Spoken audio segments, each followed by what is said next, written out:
Since the dawn of time, mankind has searched for signs, divine symbols that mark those set apart by God. Throughout history, prophets, warriors, and kings have been chosen, but only a select few bear the 7 hidden marks given by God to his chosen ones. These marks are not visible to the world, nor are they written in ink or stone. They are imprinted upon the soul, guiding those who carry them on a path unlike any other. But what are these marks, and how do they reveal themselves? Let's uncover this divine mystery together. The first mark is that of unshakable faith. Those chosen by God do not merely believe in him. They trust him beyond reason, beyond fear, and beyond what the world considers possible. Think of Abraham, who was called to leave everything he knew to follow God into the unknown. Despite having no map or guarantee of success, he obeyed, trusting in the promise of a nation yet to come. His faith was tested when God asked him to sacrifice Isaac,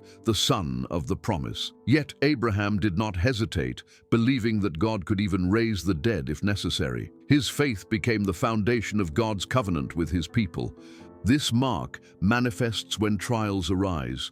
The chosen ones do not waver when the world shakes. They walk through fire and stand firm before giants, knowing that their God is greater than any enemy. Consider the story of Daniel, who refused to stop praying to God even when a decree was issued against it. Thrown into a den of lions, Daniel's faith remained unbroken, and God shut the mouths of the lions. He was lifted out unharmed, a living testimony of unshakable faith. Similarly, Shadrach, Meshach, and Abednego refused to bow to Nebuchadnezzar's golden image and were cast into the fiery furnace. Yet they emerged untouched, walking among the flames with a divine presence beside them. Unshakable faith is not just a passive belief, but an active trust in God's promises. It compels individuals to act with courage, even when faced with insurmountable odds. Gideon, another example, faced the Midianite army with just 300 men, trusting in God's assurance of victory. His faith led to a miraculous triumph,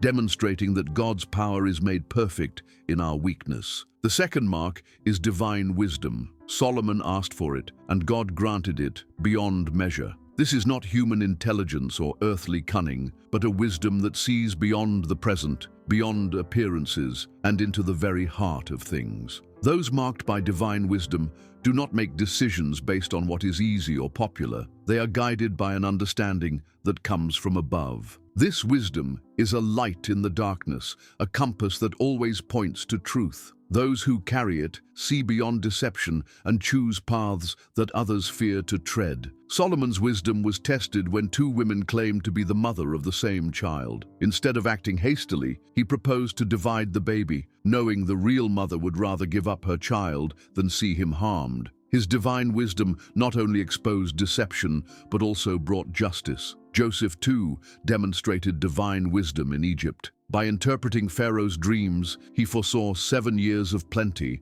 followed by 7 years of famine, saving the nation and surrounding lands from devastation. Divine wisdom often reveals itself in the ability to discern the true nature of situations and people. It guided Deborah, the prophetess and judge, as she led Israel to victory over the Canaanite king Jabin. Her wisdom and leadership were instrumental in securing peace for the land. Similarly, the wisdom given to Nehemiah enabled him to rebuild the walls of Jerusalem despite opposition, restoring the city and its people. The third mark is supernatural strength. Not just strength of the body, but of the spirit. It is the kind of strength that allowed David to face Goliath with nothing but a sling and faith. The kind that gave Samson the power to defeat 1,000 men. This strength does not come from muscle or might, but from a spirit unyielding in the face of adversity. Those with this mark are not always the strongest in appearance, but within them lies a force that cannot be measured by human standards. David was just a shepherd boy, yet he faced a giant without fear,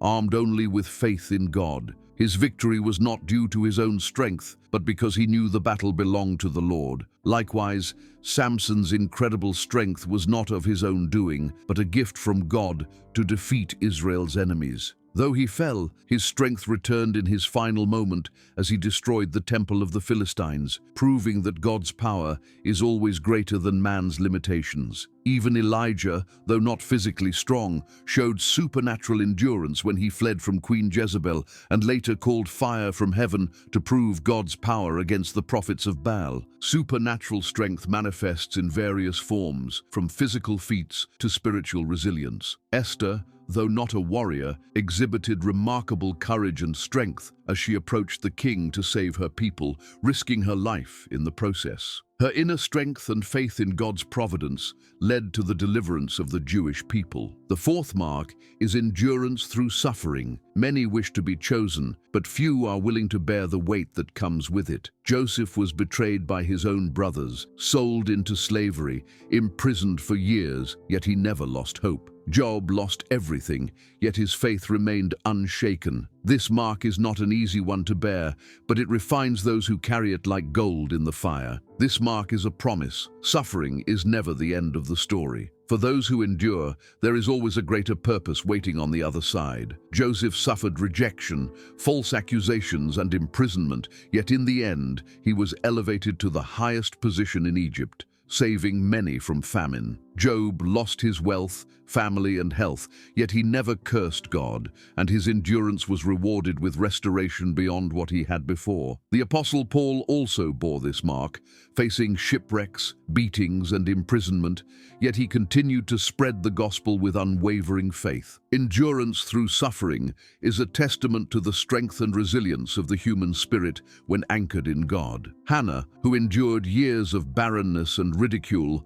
prayed fervently for a child. God answered her prayers, and she bore Samuel, who became a great prophet. Her endurance and faith in the midst of suffering brought forth a significant blessing for Israel. The fifth mark is divine favor. It is the mark that made Esther a queen, that caused David to rise from shepherd to king, that set Moses apart as the deliverer of Israel. Favor is not about wealth or power, it is about purpose. It is a sign that God's hand is upon someone, opening doors no man can shut. Those who carry this mark find themselves in places they never imagined, given opportunities they never sought, because God is positioning them for his plan. Esther found favor with the king and was able to save her people from destruction. Joseph, even in slavery, found favor with Potiphar and later Pharaoh, becoming second in command of Egypt. When God's favor rests upon someone, their path is divinely orchestrated for greatness. Mary, the mother of Jesus,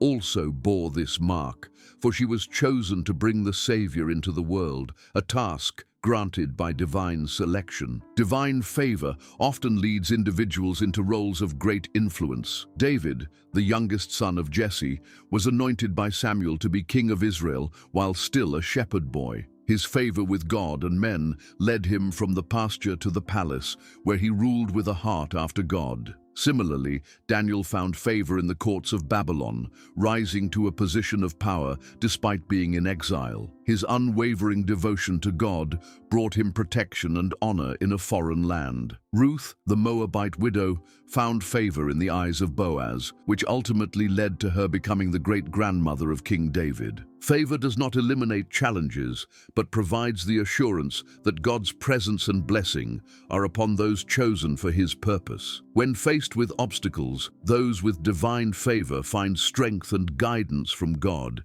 enabling them to fulfill their calling. Nehemiah, who found favor with King Artaxerxes, was granted permission to rebuild the walls of Jerusalem, overcoming opposition and restoring the city. God's favor is a powerful testament to his involvement in the lives of his chosen ones. So now you know the 5 hidden marks given by God to his chosen ones. These marks are not given lightly, nor are they for personal gain. They are signs of purpose, trials, and ultimate victory. Have you recognized these marks in others, or perhaps in yourself? The world may not see them, but heaven does, and for those who carry them, a great purpose awaits. If this message spoke to you, let us know in the comments. And if you want to hear more inspiring Bible stories, don't forget to like, share, and subscribe. Until next time, keep walking in faith, for you are chosen.